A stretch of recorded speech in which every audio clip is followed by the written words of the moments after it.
আৰু নকবা প্ৰমোদ, আৰু নকবা। কাহানিও ভুলতে তোমাৰ মাধুৰ্যৰ ওচৰত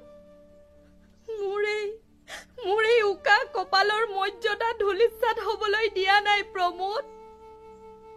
অন্ধকাৰ অমানিশাৰ বুকুত বহুতো ৰজনীত চকু পানীৰে বন্যা বৈ গৈছে, তথাপিও কাহানিও ভুলতে তোমাৰ মাধুৰ্যৰ ওচৰত মোৰ শালীনতাক অপব্যৱহাৰ কৰা নাই প্ৰমোদ।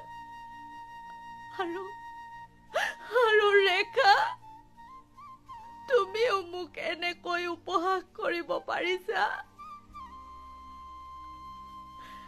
এই সংলাপটো আছিলে কাৰাগাৰ নাটকখনত, আৰু কাৰাগাৰ নাটকখনত মই লখিমী চৰিত্ৰত অভিনয় কৰিছিলোঁ।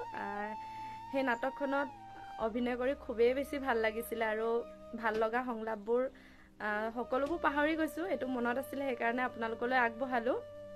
আৰু মই যিহেতু বিধৱা চৰিত্ৰত অভিনয় কৰিছিলোঁ, সেয়েহে একদম ধুনীয়াকৈ বগা সাজযোৰ পিন্ধি ল'লোঁ। আৰু আপোনালোকে মোৰ অভিনয় কেনেকুৱা পালে কমেণ্ট কৰিবলৈ নাপাহৰিব। ধন্যবাদ।